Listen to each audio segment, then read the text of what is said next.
tentang masih tentang hukum ya. Dan kemarin sudah kita bahas berbagai hukum dari berbagai perspektif kemarin. Hari ini juga kita akan bahas dari beberapa sisi kaitannya dengan hukum. Untuk mengawali diskusi, mari kita mulai.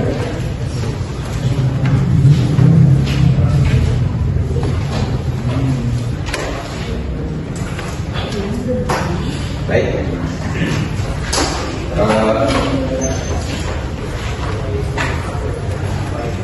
Kemarin kita sudah membahas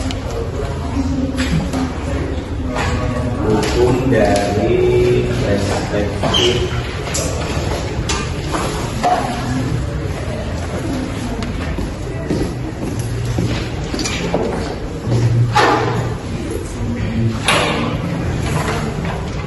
menurut sumbernya sudah ya, hukum dari undang-undang, hukum kebiasaan atau adat, hukum traktat dan jurisprudensi.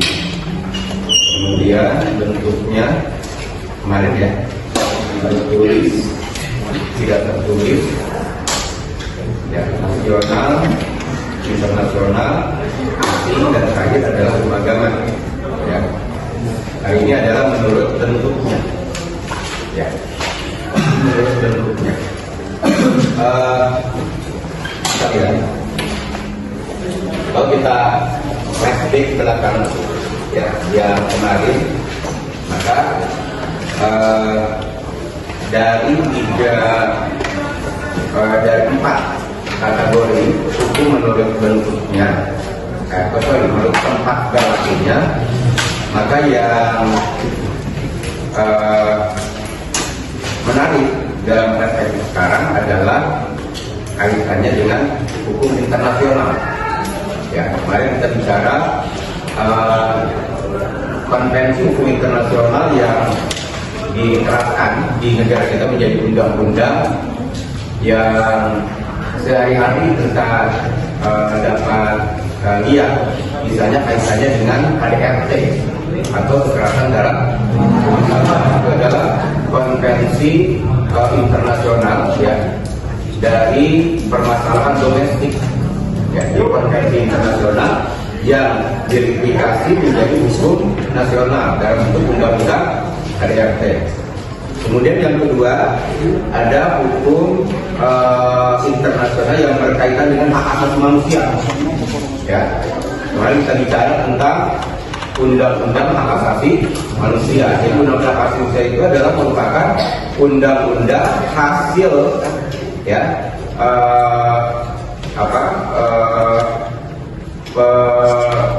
ratifikasi dari hukum internasional tentang hak asasi manusia. Jadi hukum internasional itu bukan, hukum hak asasi manusia itu bukan produk domestik, itu adalah produk kultur internasional.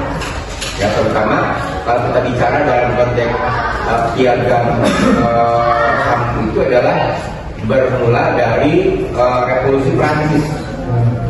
Ya, Revolusi Prancis, kemudian Jerman, masuk ke Inggris, Amerika, baru kemudian masuk ke kita. Itu adalah kaitannya dengan hukum internasional yang kemudian diratifikasi menjadi undang-undang hak asasi manusia. Ya. Dan tentu dari hukum internasional ini bergeser ke hukum asing.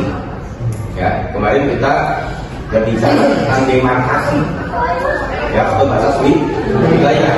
Maka demarkasi itu kemudian dibagi menjadi tiga.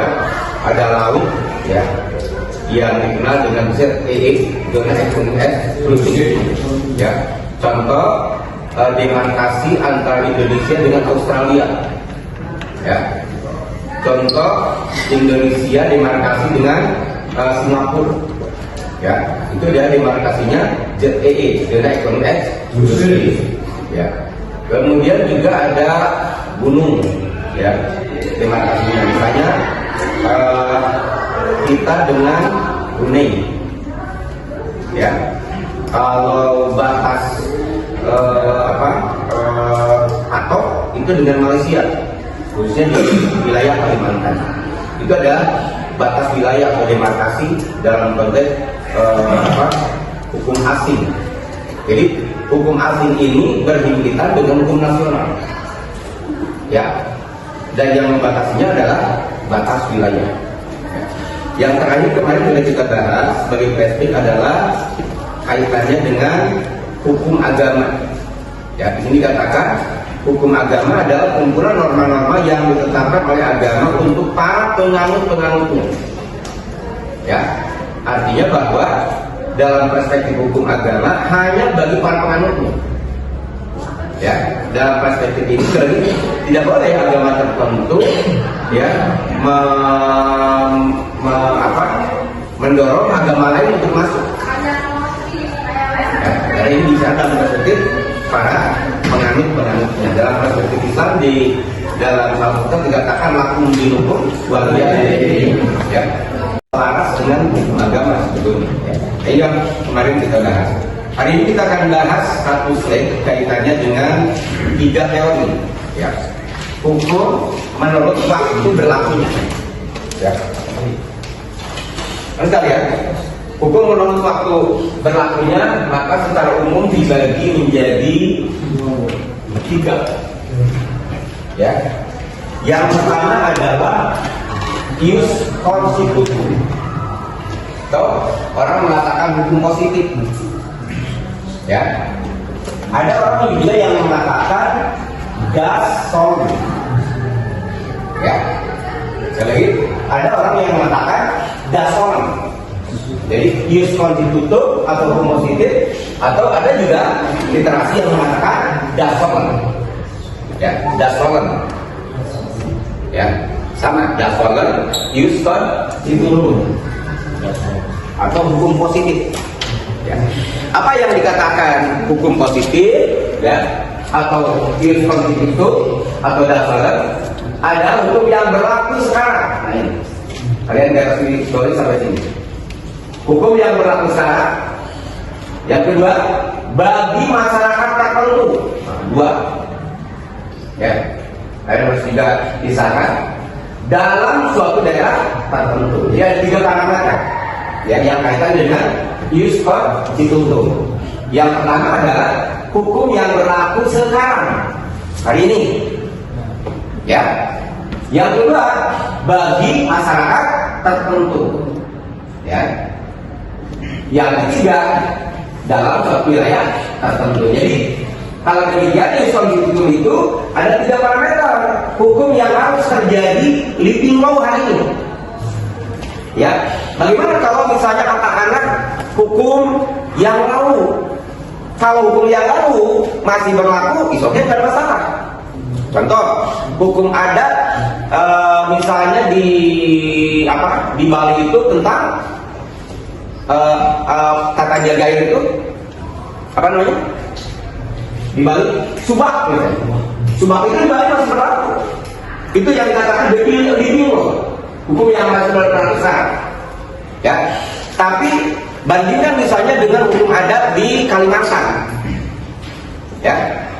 Misalnya kita ambil contoh adat Dayak, ya. Orang Dayak dulu, pembahasan kedua, ya. Yang kedua adalah ius consequendum, ya. Atau orang mengatakan apa? Dasain, dasain, dasorun, dasain, dasain, dasain biasa ya, dasain, ius consequendum atau dasain, yaitu hukum yang diharapkan berlaku pada waktu yang akan datang. Ya. Ciri dari ius consequendum atau dasain ini adalah ini, diharapkan. Diharapkan. Kira-kira kalau pengharapan itu sudah terjadi belum? Ya. Cita-cita kira-kira sudah terjadi belum? Cita-cita kalian menjadi sarjana hukum sudah terjadi hari ini?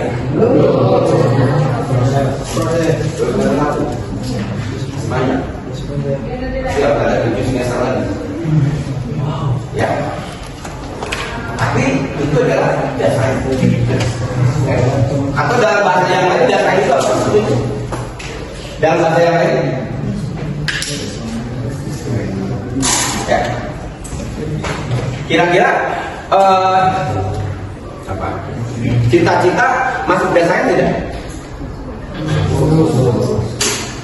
Boleh dong kalian ngomong begini. Motivasi saya masuk ke Fakultas Hukum, desainnya ingin jadi sarjana hukum, boleh nggak? Boleh. Ya, ada Freddy ngomongnya sana. Setelah Freddy Fakultas Hukum, desain saya Fakultas Hukum ingin jadi sarjana hukum, boleh nggak? Boleh. Ya, ada Freddy ngomongnya sana. Setelah Freddy Fakultas Hukum, desain saya Fakultas Hukum ingin jadi sarjana atau use consequendumnya. Ya, saya masuk ke Fakultas Hukum ingin jadi sarjana hukum. Ya, itu boleh. Ya, untuk memudahkan mengulang-ulang istilah bahasa hukum. Kalau bahasa hukum itu kalau tidak diulang-ulang berhenti di apa? Di kertas. Kalau saya pada saat mengulang ada yang punya problem.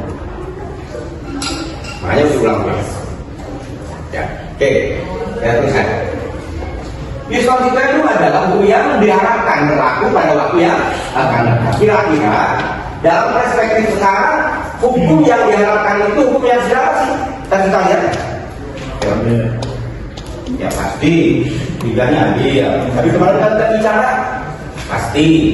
Karena kalian tetap bukan adil untuk mengejar keadilan. Tapi masyarakat bergerak dari sisi keadilan. Kira-kira dalam konteks sekarang yang menjadi use consequendum atau desain hukum kita yang siapa?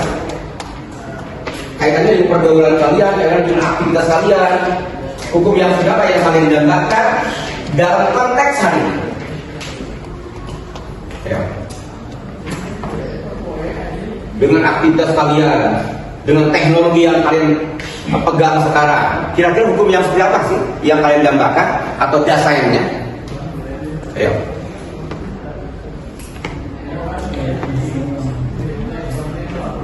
Kaitannya dengan teknologi, maka hukum yang harus berbasis teknologi. Gitu. Ya. Dan itu sama. Cyber law. Hukum yang berbasis teknologi. Kenapa? Karena kalian ada di wilayah teknologi.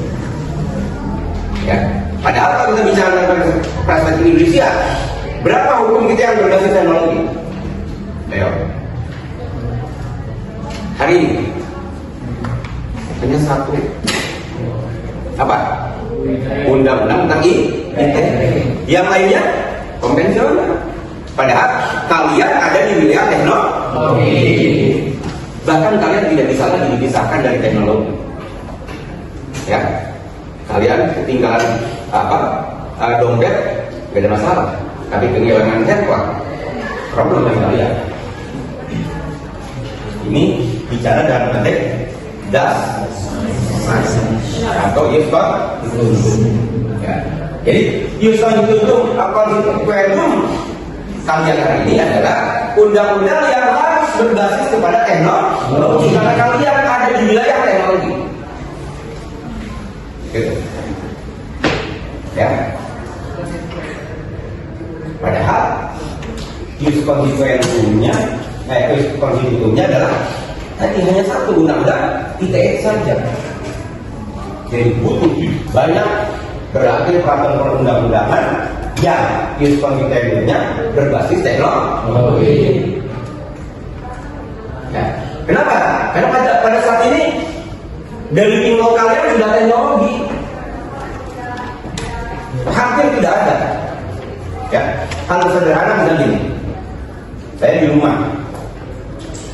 rumah saya di Delta itu 3 lantai, yang paling atas yang paling gede Soki, di lantai 2 ada 3 kamar, 1 kamar komersi bunga, oleh yang nomor 2, nomor 3 di 4 lantai. Saya di bawah saya capek malam-malam.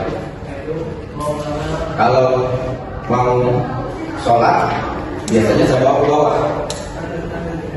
Itu dulu kan digorongkan, turun sholat.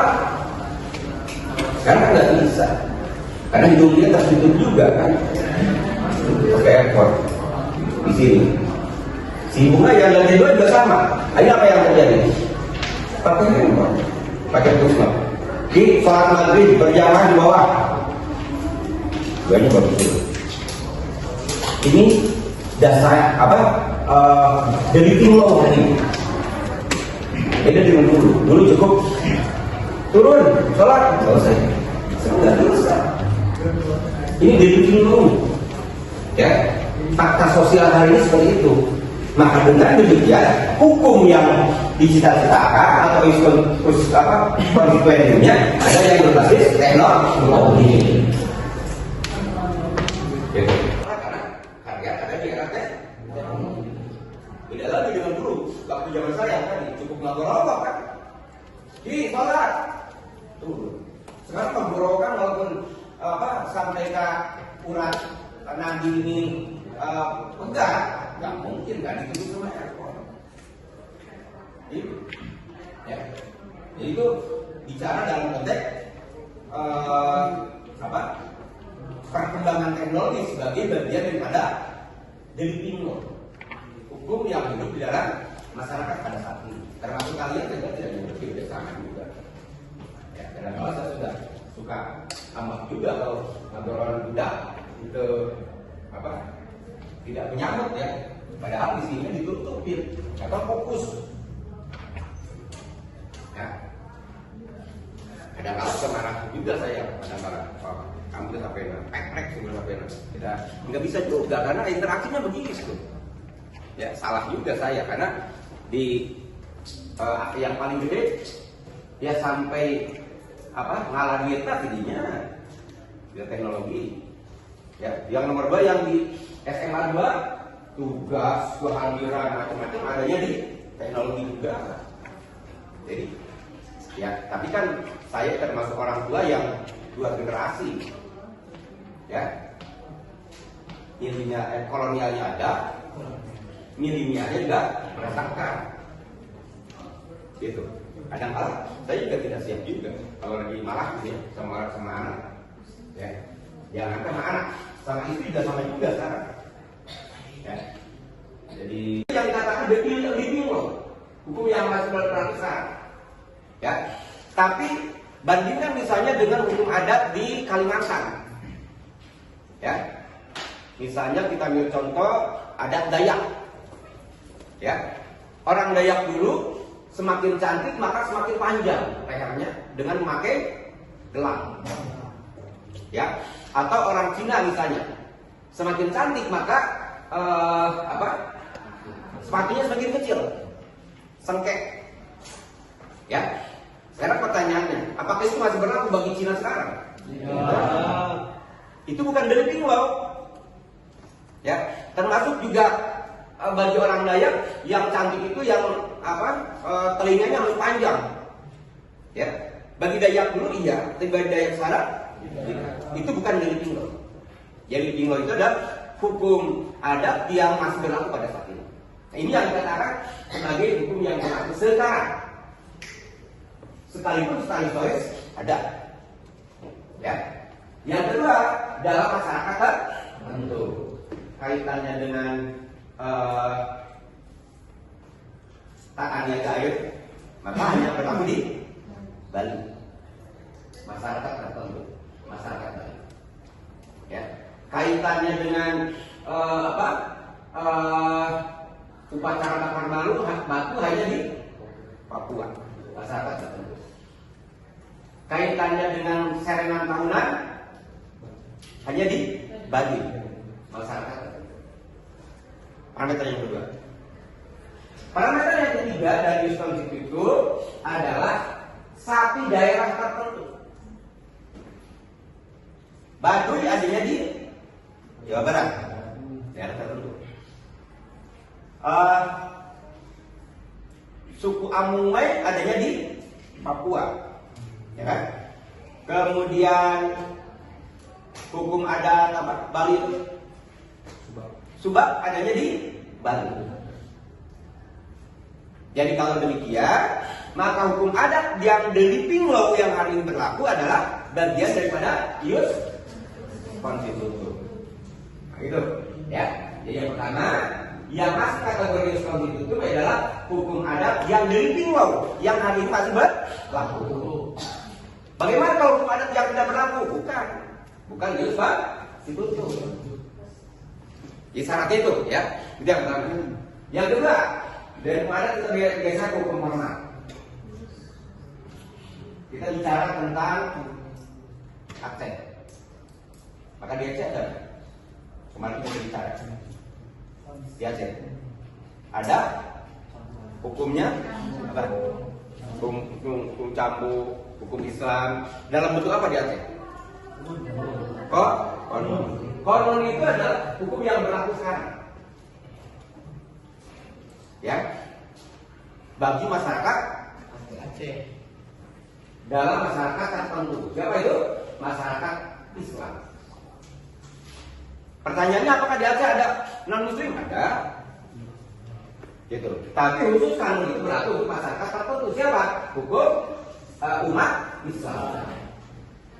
Dalam suatu wilayah provinsi Aceh. Berarti kanun masuk di asas ius konstitutum. Ya, memenuhi 3 parameter ini. Atau hukum positif, atau orang mengatakan das solen.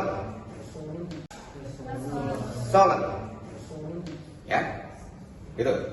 Das solen ius constitutum. Oke. Kemudian bergeser ke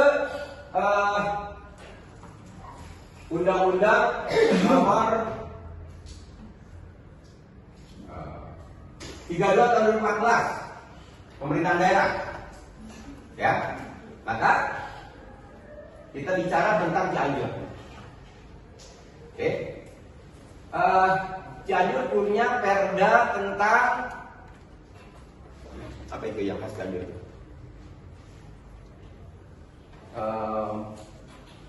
Perda tentang gerbang mahkamah. Pernah dengar? Oke. Nah, perda tentang gerbang mahkamah adalah perda yang merupakan hukum yang berlaku sekarang di Cianjur. Ya, dulu sebelum ada gerakan berakhlakul karimah, maka belum ada perdanya. Kita hanya sebagai kota santri, tapi tidak dilegalisasi dalam bentuk regulasi. Nah, yang masuk regulasi adalah hukum yang berlaku sekarang. Perda gerbang mahkamah. Bagi suatu masyarakat tertentu, siapa saja? Umat Islam yang ada di suatu daerah tertentu, masyarakat. Kalau demikian, maka perda gerbang mahkamah di Cianjur itu masuk ius konstitutum atau jastolan. Itu. Ya, yang penting 3 kriteria ini terpenuhi. Oke. Dari perda kita bergeser kepada undang-undang.